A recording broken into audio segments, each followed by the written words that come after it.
I got an email with a link to this post by Jonathan Lampel. I got that email because I'm a Blender developer. That's not important. This is something that has been kind of festering in the background of the Blender community for a long time, especially the add-on development community. And I think now is finally the time to address it. I'm just going to read the parts of this that I think are relevant, but I'll leave a link in the description for those of you who want to read the full thing. Last week, I stood in front of a room of Blender artists, developers, and creators at BCon Austin, and I told them something uncomfortable. The ecosystem that we are all building together is breaking. BCon was something special. It was such a privilege to have FaceTime with such a range of people that all gathered around a shared interest. He goes on that way for a little bit, but basically he gets to the point to address the add-on developers specifically. The add-on creators in that room, the ones building and selling the tools that power so much of this community, are being quietly crushed by the model that they're selling under. And so are we. And the we in this case is Superhive, aka Blender Market, which is the company Jonathan works for. He goes on to talk about other major changes that Blender has made that at the time got a lot of community blowback, like a ton. And I was there for some of these, including changing right click to select to left click to select. And some of you may be too new to the community to remember this, but Blender used to have the right click on your mouse as the main selection tool. And there are reasons for that, and maybe they're even good reasons. But I, at the time that I started using it, thought it was insane because every other 3D software, every other software uses left-click selection. And so it was something that stopped people from adopting the software. And ultimately, when the developers changed that, despite a ton of freakouts from people online, they were right. It helped with adoption. More people adopted the software. And that is why I think it's important that we have this discussion. And I'm also going to put this out there. Some of the stuff I'm going to say here, you guys might not like. I might get yelled at a little bit for this, but I'm leaving the comments open because I think it's really important that we have a discussion about this. And I will link Jonathan's article as well. So he goes on to say this: the friction we're experiencing today stems from a single assumption baked into the Blender creator economy, that every product comes with lifetime updates and support. I wrote about this in depth back in February, and I'll see if I can find his article on that as well. The short version is that this assumption is crushing creators and Superhive alike. Every sale adds new customers to support, but revenue does not grow to match, and that gap widens every year. And here he has a graph illustrating exactly what he's talking about. And the graph tells a story very clearly. I'm paraphrasing him here. The left bar is the cumulative customer base that creators are supporting. The right bar is product sales, which maps directly to revenue. And here's where I think I'm going to get yelled at for my take. What Jonathan is going to suggest to fix this is correct. If you're not new to this channel, you've seen me shit all over Adobe for their subscription-based business model. I made a whole video about it. And generally also their horrible predatory business practices. And I stand by everything I've said in that video and will continue to say in future videos as well. I hate Adobe. Leaving their ecosystem was one of the best things I've ever done. And I would have to be offered $1 billion and have them change their entire ecosystem and completely revamp their business model to something totally different to even consider coming back. And speaking of subscriptions, unlike Adobe, my channel subscription is free and does not cost you a limb, your firstborn child, your car, the love of your life, your happiness. Joking aside though, there are so many software companies that use subscription models, and there is a reason for it. It's not just that they are all evil and money grubbing, although a lot of them, let's, call a spade, a lot of them are. But putting that aside, there is a reason. And that reason is that software is an ever-changing landscape. While you may not need to add features to your application, and I think some software companies should probably consider not adding features to their application. Spotify, for example, nobody asked for AI remixing of existing music. Nobody asked. And Microsoft, you do not need to overclock my CPU to make the menus on Windows respond. Just fix the menus. Yes, this is something Microsoft is really doing. Yes, I'm upset about it. No, we're not going to go into it in this video. Anyway, ranting aside, the point is that if you are a software developer, you are constantly having to update your apps or products to keep up with just supporting the software that they are on as a platform. And the same exact dynamic exists for Blender. Blender updates itself often. You guys are usually probably pretty excited about this. I'm usually excited about it. But each of those updates brings sometimes breaking changes for add-ons, and breaking changes are exactly what they sound like. They are changes to the core software that maybe break your add-on. Doesn't always happen, but it's not uncommon. And they're not doing that on purpose. They don't hate their add-on developers or something. They're just making fixes to the software and sometimes those fixes cut through a path that your add-on is using to do something. It happens. There's nothing you can do about it, and it's not really a problem. The problem is the way the business model works right now is, as an add-on developer, I put my add-on up for sale, you, the user, go, ooh, that's useful, and you buy it. One time. You pay once. And then, for the rest of your life, and for mine, I have to make updates to it. Forever. So if it took me 1,000 hours to make my add-on, you sell the add-on for $25 a pop, you sell 100,000 copies, you made $250,000. That's a ton of money. But that's like 2 or 3 years worth of living expenses. 2 years if you're in the Bay Area. And fine, great. So what do? Develop more add-ons, right? Well, okay, with what time? Well, you're done with your add-on, so what time do you have to devote to it? Development time. You have to spend the rest of your life fixing and changing that add-on to support it, or it's going to break. And then you're screwing over your whole user base. You're leaving them out to dry with an add-on that no longer works, that they paid for. And that sucks for them, and it sucks for you because they'll be mad at you. And the problem with that is it has some pretty big unintended consequences. I'm going to go over 3 of the biggest ones right now. 1, developers abandon their add-ons constantly. As you can imagine, faced with the choice of continuing with unpaid work on their add-on that is no longer earning them enough to live on, developers simply walk away. And sometimes the projects they walk away from are great. Sometimes they're things people really depend on for their entire workflow, and that sucks. But it's easier as a developer to go get a real job and let your add-on die than it is to try and make a living, because every add-on you add to your ecosystem, that's more unpaid work you're going to have to do in the future. And eventually you will hit a ceiling with that. 2, and this is what I was just talking about, there is a functional upper limit on the number of add-ons you can develop. Because with every add-on you add, you are adding a support cycle that you have to do to support that add-on.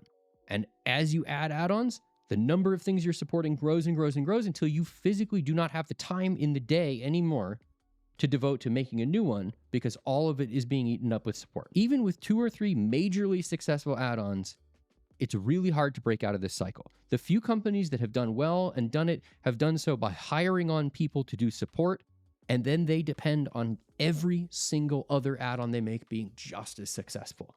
And that sucks. It sucks for the people who are using it because they never know if the add-on is just going to go away and die if the other ones that the company is making aren't successful.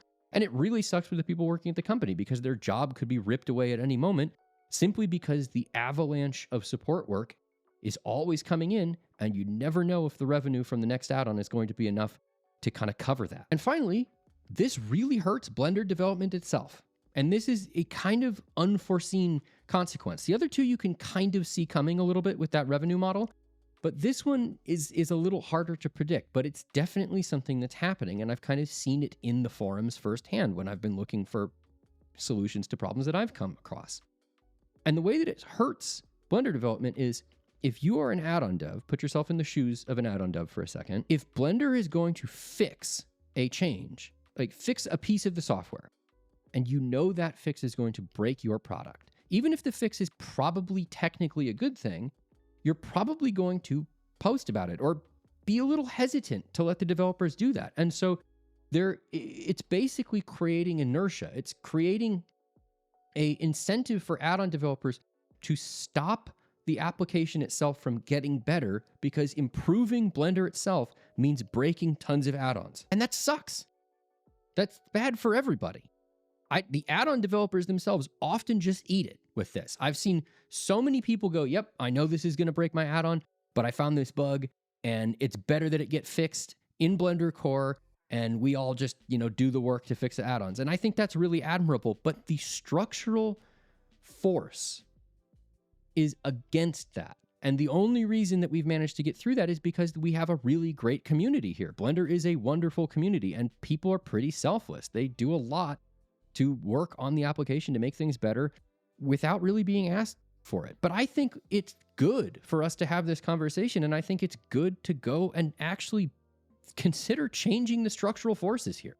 Let's consider making an incentive to make Blender better, to make it so that if the Blender developers go, okay, we have to make some really big changes here, it's not going to destroy a ton of people's livelihood when they have to go back and fix their add-ons. In fact, they're encouraged to. They go, okay, great.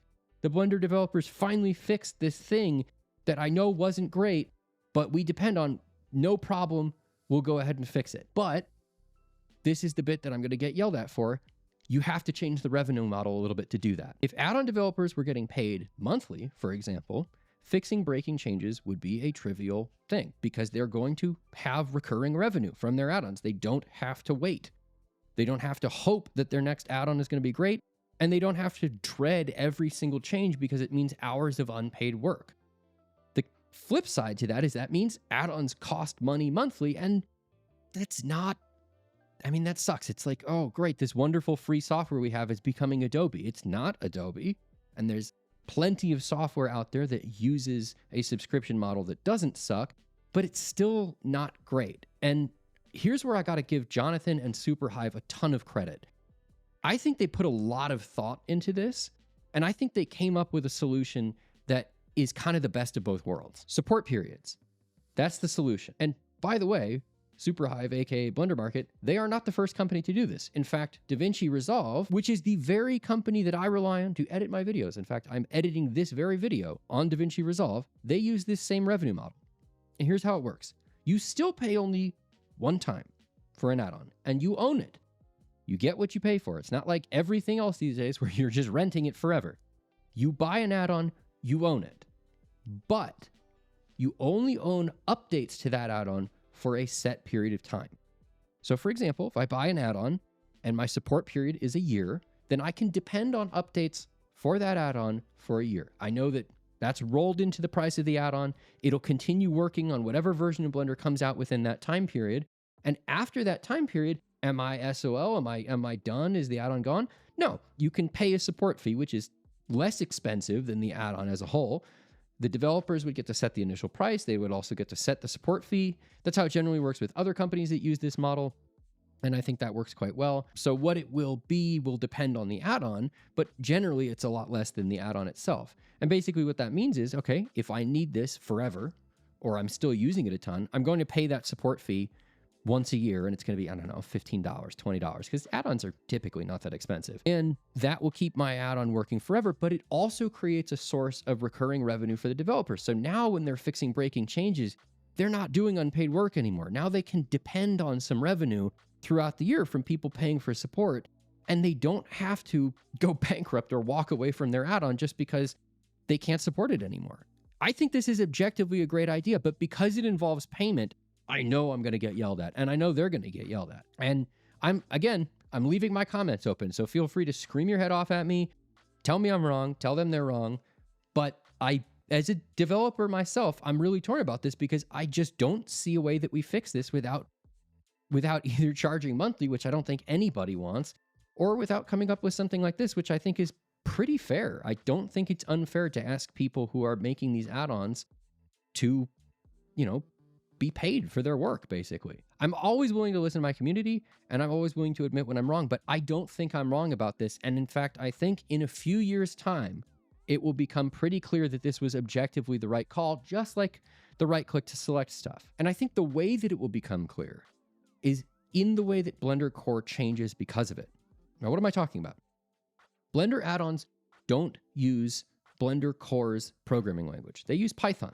Blender Core is made in something called C++, which is a language that gets compiled. I'm not going to go ahead and explain compilers to you, but basically what it means is the language is translated into machine code. It's much closer to the machine layer of the computer, and therefore it's much more efficient, but it's also a much harder programming language because you have to be very intentional about everything you're doing with it. Python is the language that add-ons are developing in, which is why, morons like me can still go ahead and develop an add-on. But Python isn't as efficient.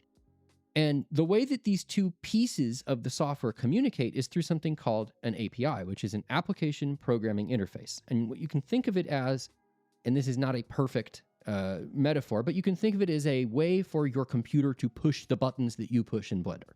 Again, not a perfect metaphor. That's not exactly how it works, but for the purposes of this explanation, it's fine. And the problem is the API was created along with Blender, throughout many, many years of development. Blender's development started back in the 90s. So there's a lot of old stuff in there. And it's been changed and updated, but I would imagine the core developers are pretty wary of making gigantic sweeping changes to the API because that is the core of how all of our add-ons communicate with Blender. So whereas little fixes here and there to the user interface might not break people's add-ons, big changes to the API, that's going to break everybody's add-ons. And some number of those add-ons in the current revenue model, they're just never coming back if you break them. But with this new revenue model, they will. People will update them because they're getting paid for support. And so it frees up the core developers to actually go back and make really big fixes to the API. And if they do that, there is a ton of stuff that we as add-on developers will be able to do that is cumbersome, tricky, or just downright impossible with the way things work currently.